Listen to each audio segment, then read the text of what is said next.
These days, Google tends to favor websites that are responsive or mobile friendly. And especially with so many searches occurring on mobile devices, it is more important than ever to have a mobile friendly website.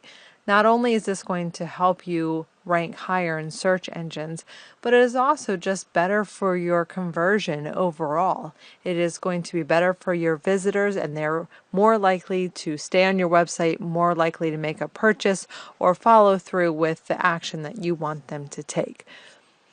Google has a tool called the Mobile Friendly Test that lets you throw in your URL into their search box here, and they will analyze your website for you to let you know just how mobile friendly your website is. So if you're working with an existing website, you can go ahead and throw in the URL for the website and click Analyze, and Google is going to let you know whether or not you have a mobile friendly website. Then I would go ahead and throw in my demo URL here, and it will go ahead and analyze that as well. This is one of those things that's good to go ahead and test before you actually launch. That way, if your website needs to be tweaked at all, you can do that before all your clients' customers are looking at the new redesign. Although I've been working on the redesign, I have not yet worked on the mobile pages. Now Google has shown me that this page is mobile friendly, and I know this is because I'm using a mobile friendly theme. However, I'm not in love with the way that this looks on the mobile device. But like I said, I need to go back in and go ahead and set up those pages, which I'll do here once I finalize the original website. But what I like to do is once I think I have the mobile version of the site complete, I can use a service like mobiletest.me.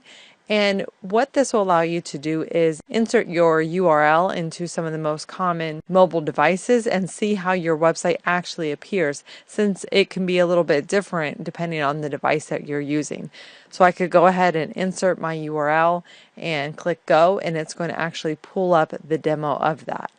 Now I can go back and I can click another one, and I can see how it's going to look on a larger device.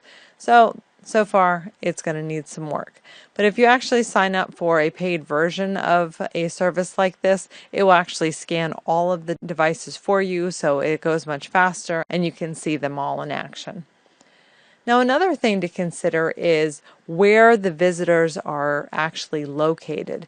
And there's a site called whatdoesmysitecost.com. And this is neat because this will show you just how much it will cost users to use your website in different areas of the world.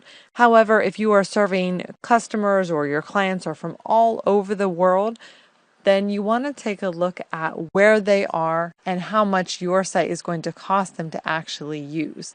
So I can throw in my URL and click test my site, and this will take just a minute to load, and then it will display the results and let me know for the different countries just how much it's going to cost each person.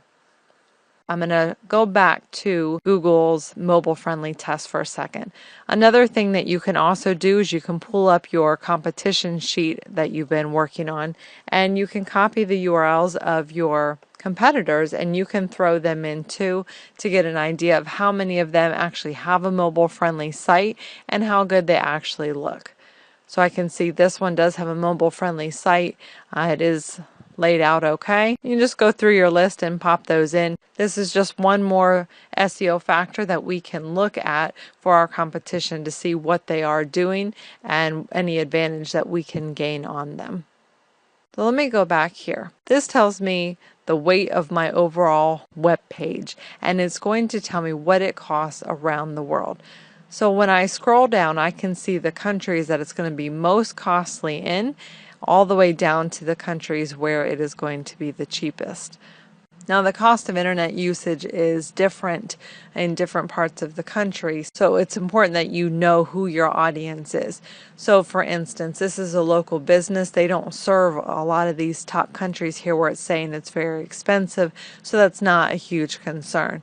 Likewise, down at the bottom, the website isn't going to cost visitors in these countries much money, but again, that's not a big concern since this particular business is located within the United States, and even then, they only are serving a very, very small area. So here it's showing what the cost would be, so that might be something that we need to take into account when looking at redesigning the website and how we can get it to be faster loading. But that's just a neat tool to give you an idea of your website and what your visitors may be experiencing. So before you launch a redesign, make sure that you do a mobile-friendly test. And if you will not be going through a redesign, you still want to make sure that you do the mobile-friendly test to make sure that it is appearing correctly in different mobile devices and that Google also sees your website as mobile-friendly as well.